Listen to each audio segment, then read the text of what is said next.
As you can tell, we're really, really happy with this win. This is a challenging place to play. It's loud. This team we're playing is really good. And I thought our guys just played a great football game to come out here on Sunday Night Football and win the game. I'm just proud of the players, the way they played. I thought the fourth quarter was a statement. And put an exclamation point in the fourth quarter. Defense getting the stops and offense finishing it at the end there. So just proud of the guys. So many guys deserve credit. I'm sure we'll get to them as we answer the questions and stuff like that. But defensively, I think deserves an extra shout. That's a really good offense. The pressure, the coverage, and the turnovers were big. And then Broderick Washington getting a sack at the end was really special. So, okay, what questions do you have?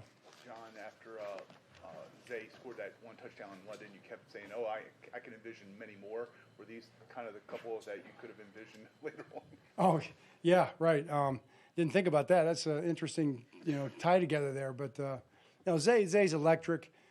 He ball in his hands. We have a lot of guys like that. I mean, it starts with our quarterback, Lamar Jackson, who just set the all-time rushing record for a quarterback in NFL history. That's a historic statement for him. But he's just playing the game out there and competing. I think Odell came out, especially in the first half, and had a bunch of plays. I mean, you can name guy after guy who made plays when plays had to be made. Gus running the ball downhill, Keaton Mitchell with his speed on the outside and inside stuff. So a lot of players doing what they had to do.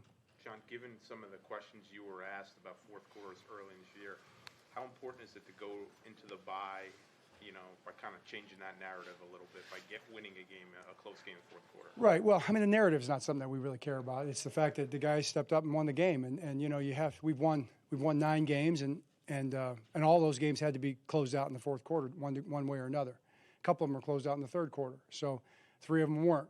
And we want the 3 back. But we got the one tonight, and I'm proud of the guys for that. John, I know you said last week that it'll take a lot of guys to fill Mark Andrews' shoes, but given what Zay's already showed you, does it feel like with his sort of ability, he needs to be one of those guys really taking a headlining role in this offense? Zay Flowers or Isaiah Likely? Zay Flowers. Well, yeah, Zay Flowers already, yeah, sure, he is in a headlining role. He already was, and I just think all those guys together, I stand by that, all those guys together are headliners. Every single one of those guys. I mean, you got to give Isaiah Likely a lot of credit.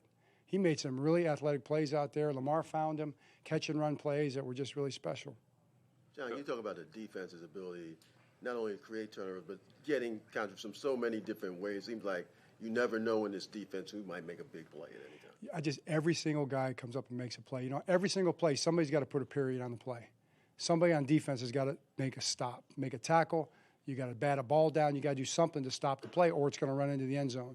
And the sooner the better, obviously, on any given play. But there's a couple plays that we'll learn from and we want back. But overall, the defensive effort was just tremendous. I mean, guys were on point, locked in, doing their job, playing as hard as they could, fundamentally sound, tackling people, keeping the quarterback in the pocket. Believe it or not, all but one play, really. And that's a big challenge with Herbert. So feel good about that.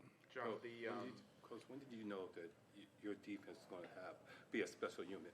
Well, these guys will tell you. I've been saying it since last summer. That we had a chance to be this kind of a unit, and we've got 5 more regular season games and whatever comes after that to determine what the final chapters are going to be in the story of our defense. But pretty proud of those guys.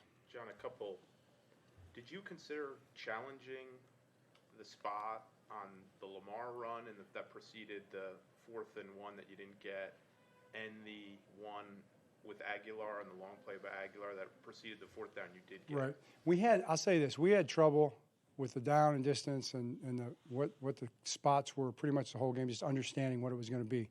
The Lamar run, I'd say, no, we could see that one. It did look short to us. The Aguilar one, we thought was a first down, in all honesty. We thought it was ruled first down, and we thought it was a first down. It wasn't until after the next play that we realized that it was short. So that was the challenge that we had pretty much 4 or 5 times during the game.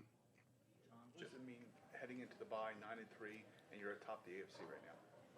Well, it's we were going to go to this point till we had an opportunity to get a bye, and we wanted to be the very best team we could be, and I think we're becoming what we're capable of becoming, but. It's not over yet. We got a lot of work to do. The guys are going to get a little time, a little spirit, a little mind, a little body, take care of their families, and then get back next Monday, and we'll be ready to come out of the gates for the final part of the season. John, the challenge that you did throw on their lateral play, was there something you saw or heard that caused you to throw that flag? Well, anytime they have a play like that where you kind of got a forward pass lateral on the run, those are hard to execute, not be downfield. So, no, we didn't see it. We didn't get a good look on TV. They certainly didn't show it on the board because we're on the road. But we thought it was a big enough play, and there was a really good chance that it was going to be a forward pass. It turned out to be dead even. You know, it's about as close as it could have been and still been legal. If we'd have seen that, we wouldn't have thrown the flag, but it was definitely worth the shot. John, what was the decision in the end of the first half, 8 seconds left, 4th and whatever, and you go for it? What was the thought process between punt and going for it? Yeah, I mean, the chances of us converting a 4th and 15 or whatever it was, and having a chance to kick the field goal, we had a timeout, were better than them completing a Hail Mary going back the other way, we felt like. So that's an analytic decision. We feel like our odds, it helps us to take a shot, especially with Lamar playing quarterback. We think we have a chance to possibly get that ball in there for a field goal. John, the second to last Chargers drive where you guys got off the field, I think it was Millette on the blitz. How much did you appreciate Mike Macdonald's aggressiveness there? I appreciated it. I did appreciate it, and I appreciated Arthur Millette making the play and the timing of the thing. I just think our guys, that's what I'm talking about, the execution and the timing of those things. It's one thing to call them, it's another thing to execute them. But Mike was aggressive, and he mixed it up. It wasn't just that. There were times when I wanted pressure in my mind, and he played coverage, and it worked out. And there were times where I wanted coverage, and he wanted pressure. And it's not like I'm not saying a word. I'm just in my mind thinking maybe I'd do the other thing. And I thought Mike was just tremendous in this game. I mean, he called a fabulous game, and you can't call a better game than he did tonight. John, do you appreciate any more the bold decision to be exotic and have Mike Pierce be the one dropping into the zone coverage? On Did that high happen? leverage spot like that? Hey, you know what? I mean, everybody, the more you can do. That's what we say. John, they started. Forcing 4 turnovers, but how big was that one to give them no points at that 19-play drive? That was probably the turning point in the game, honestly. I mean, the 4 turnovers, for us to come up, we talked about that. This is not an easy team to turn over.